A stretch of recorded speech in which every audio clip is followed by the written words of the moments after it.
ایک بڑا جنرل سا سوال ہے کہ فضا کی آلودگی کے متعلق سائنسدان بڑا وارننگ دیتے رہتے ہیں کہ یہ ایک دن اس دنیا کی تباہی کا باعث بنے گی. ٹھیک ہے. تو حضور آپ اس سلسلے میں کچھ مشورہ دے سکتے ہیں؟ میں تو اکثر جب میں سفر کرتا ہوں اور مختلف سوال کرنے والے آتے ہیں ان میں آلودگی کی آواز اٹھانے والے سائنسدان بھی ملتے ہیں، لیڈرز بھی ملتے ہیں. ان سے میں کہتا ہوں کہ تم وہاں سے بیماری کو پکڑنے کی کوشش کر رہے ہو جہاں وہ مضبوطی سے قائم ہو کے بیماری اپنے پھل دے رہی ہے. تم یہ سوچ رہے ہو کس طرح پھل کم کیے جائیں، حالانکہ جب تک جڑیں نہیں اکھیڑو گے اس وقت تک اس کو قابو میں نہیں لا سکتے اس مسئلے کو.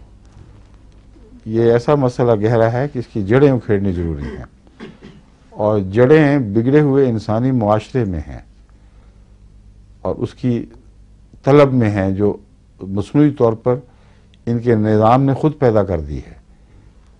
عیش و عشرت کے جتنے سامان ہیں ان کے لیے جو انڈسٹری کی بنیاد قائم ہے، جو صرف مغرب کے لیے نہیں بلکہ مشرق کے لیے بھی عیش و طلب کے سامان پیدا کرتی ہے اور بیچتی ہے، صرف وہی انڈسٹری اپنی ذات میں سارے نظام کو پولوٹ کرنے کے لیے کافی ہے. اس کے اندر جو سلفر فیومز یا نائٹرس ایسڈ فیومز وغیرہ جو ہوتے ہیں وہ اتنے زیادہ ہیں کہ اس کے ساتھ پولوشن ہونی ہے. اور بھی بہت سی ایسی باتیں ہیں. میں نے ایک دفعہ تفصیل سے جرمنی کے ایک سائنسدان سے یا جو بھی اس کے لیڈر تھے ان سے بات کی تھی اور وہ ان باتوں کو سمجھتے تھے. انہوں نے کہا یہ بالکل درست بات ہے کہ ہمارا نظام زندگی ایسا ہو چکا ہے کہ اس کے نتیجے میں ہم ایک مصنوعی طرز زندگی پر مصنوعی بود و باش اختیار کرنے پر مجبور ہو چکے ہیں. اس کی سپورٹ میں جو انڈسٹری ہے وہ ساری پولوٹ کر رہی ہے. اگر عیش و عشرت کی انڈسٹری کو ایک طرف کر دیں، نکال دیں اور شریفانہ سفید پوشی تک صرف محدود رہیں تو پولوشن خود ہی غائب ہو جائے گی. پھر شرابیں ہیں، پھر ڈرگز ہیں، تمباکو نوشی ہے اور بہت سی چیزیں ہیں جو اس عیاشی کا اوپر کا حصہ ہے جو رفتہ رفتہ پھر جرائم کی حد میں داخل ہو جاتا ہے. وہ بھی پولوٹ کرنے کے لیے بہت کافی ہے اپنی ذات میں. تو یہ چیزیں پلس پھر خود غرضیاں ہیں، غیر ممالک کو اپنے تابع رکھنا. وہ انڈسٹری جو پھیلائی جا سکتی تھی دوسرے ممالک میں نہیں پھیلانا چاہتے کیونکہ ان کو پتہ ہے کہ ہمارے ہاتھ سے پھر نو ہاؤ نکل جائے گا، مونوپلی نہیں رہے گی. اس کے نتیجے میں جہاں کنسنٹریشن ہے وہاں کی پولوشن کو پھر غیر ممالک میں، غریب ممالک میں منتقل کرنے کی کاروائیاں ہوتی ہیں.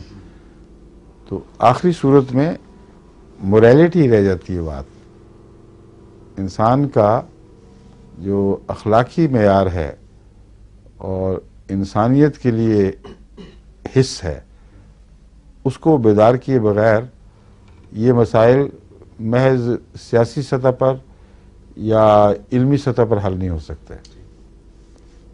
یہ میں توجہ دلاتا ہوں. لوگ سمجھتے ہیں، اکثر جو اہل علم ہیں وہ تو فوراً مان جاتے ہیں.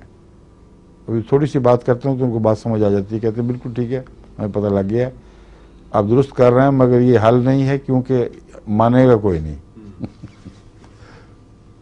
یعنی خود مانتے ہیں کہ اگر حل ہے تو یہ ہے مگر چونکہ مانے گا کوئی نہیں اس لیے کوئی حل نہیں. تو حضور اس کا کیا مطلب ہے کہ یہ پولوشن اسی طرح سے کنٹینیو رہے گی؟ یہ مطلب ہے. اچھا. وجہ یہ ہے کہ ہر بیماری کی جڑ کوئی گناہ ہے اور اخلاق کی کمزوری بھی ایک گناہ ہے. اور گناہوں کی پرورش کے لیے کھلی چھٹی دے دینا اور ایسی انڈسٹریاں قائم کرنا جو دراصل گناہوں کی پرورش کر رہی ہیں. یہ اللہ تعالیٰ جو فرماتا ہے نا کہ ہم ظلم نہیں کرتے، انسان خود ظلم کرتا ہے. بس اس گناہ کی کوئی سزا ان کو ملنی چاہیے کہ نہیں. بعض جگہ کلیکٹیو اور افیکٹ ہوتی ہے سزا جو جمع ہوتے ہوتے ایک لمبے عرصے میں پھر پکتی ہے. تو اس وقت یوں لگتا ہے جیسے عذاب نازل ہو گیا ہے. حالانکہ اللہ تعالیٰ فرماتا ہے کہ انسان کی اپنی کمائیاں ہیں، وہی جمع ہو کر قانون قدرت کے تابع ایک ایسے وقت تک ترقی کر جاتی ہیں جہاں جا کے وہ پھٹ پڑتی ہیں اور پھر عذاب کا وقت شروع ہو جاتا ہے. اب ایڈز کی بیماری کو پتہ نہیں کتنی دیر لگی ہے اندر اندر پکنے اور پنپنے میں، مگر تعلق گناہ سے ہی تھا اور نتیجہ سزا ہی ہے. مگر کوئی ایجاد ایسی نہیں ہے جو اللہ تعالیٰ نے باہر سے پکڑ کے سزا بھیجی ہو، انسان کے اندر سے ہی سزا بنی ہے. اور اسی طرح نیکیاں جزا بنتی ہیں. جو جنتوں کا آپ ذکر کر رہے تھے، وہ جنتیں بھی اندر سے پیدا ہوتی ہیں. وہ پیدا کیے بغیر کیسے کوئی جنت میں چلا جائے گا؟